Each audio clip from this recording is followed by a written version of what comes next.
we headed to Charleston from our home in Atlanta to visit our good friends Bill and Jen, former neighbors from Atlanta. After arriving late Thursday, we started the next day with a trip to Sullivan's Island for a walk on the beach. Not much better than your toes in the sand and immersing yourself in nature. I took my drone for a spin to check out the area. The bridge between Isle of Palms and Sullivan's Island, two barrier islands near Charleston. My wife Linda took a quick tour of historic Fort Moultrie, a sister fort to Fort Sumter, its more famous neighbor across the harbor. While I did a Zoom call for work, it first saw action in 1776, repelling a British force from Charleston. We returned to our friend's house in Mount Pleasant to hang out in their awesome outdoor space. Their dog Scout joined the chill-out vibe. We enjoyed a little nature show as this heron captured a frog. Then he took him down to the water and dipped him in, not quite sure why. Maybe to clean him off?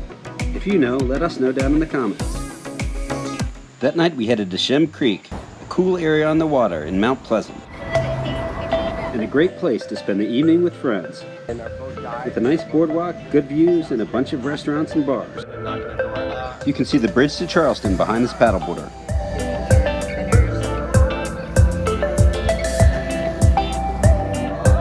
The clouds reflecting off the water added a cool touch. Hi, Bob. Hello.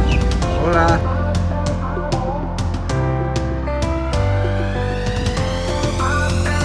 Dinner was at the Mill Street Tavern, a cool restaurant on the water.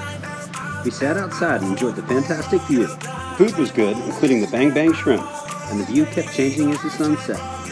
A really enjoyable evening with great friends in a cool area. It is. A visit to Shem Creek is definitely in order if you're in the Mount Pleasant area. The Arthur Ravenel Bridge to Charleston is lit up at night, looking pretty awesome as the sun sets. The next day we headed into Charleston to check out the city, including a nice walk along Charleston Harbor. Charleston's symbol of hospitality, the Pineapple Fountain. Charleston is a city full of history, and the architectural details, including the ironwork, are definitely worth your attention. The skies opened up and we're caught in a downpour. We took refuge for a bit to get out of the rain. We stopped at Burns Alley, a local dive bar nearby, to catch the Purdue-Notre Dame game. Since they didn't have food, we decided to head over to the recently opened Chucktown Brewery, a good spot to grab drinks and food, and catch the rest of the game.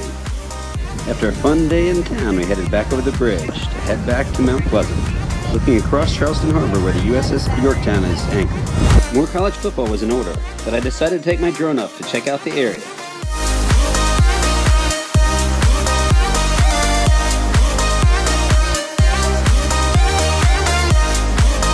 Our host Bill is a big Penn State fan, so we watched an epic Auburn and Penn State matchup.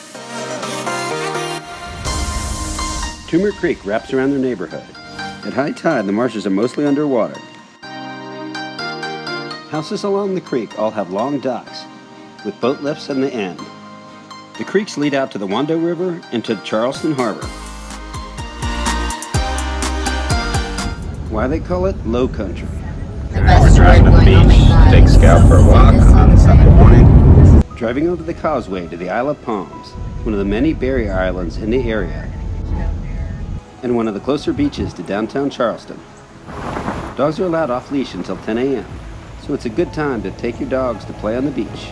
We ran into some friends of Jen and Bill, whose two labs made for good playmates. Plenty of dogs getting some exercise and having some fun.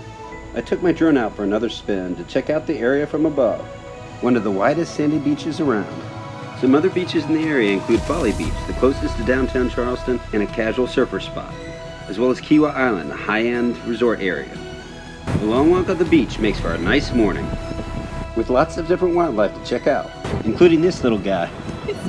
Love the view from above. You can watch the people, or watching the shadows adds another dimension.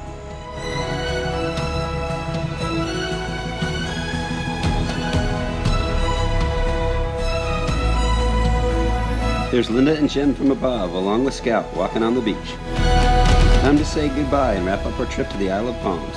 After a relaxing walk on the beach, we headed back to Mount Pleasant. Watch out for the egret flying in from the left.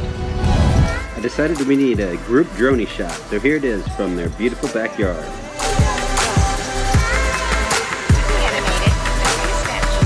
Jen gives a cheer for our old neighborhood.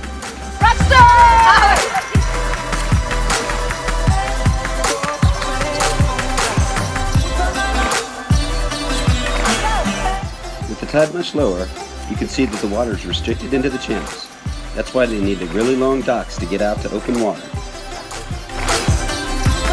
We said goodbye to our friends and stopped by Charleston for a visit before we left town, filled with interesting history and architecture, with tours of all types available to check out the town.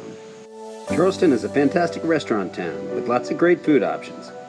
Some highly rated options include High Cotton Charleston Restaurant, Fig, Crew Cafe, 167 Oyster Bar, Basic Kitchen, and Miller's All Day.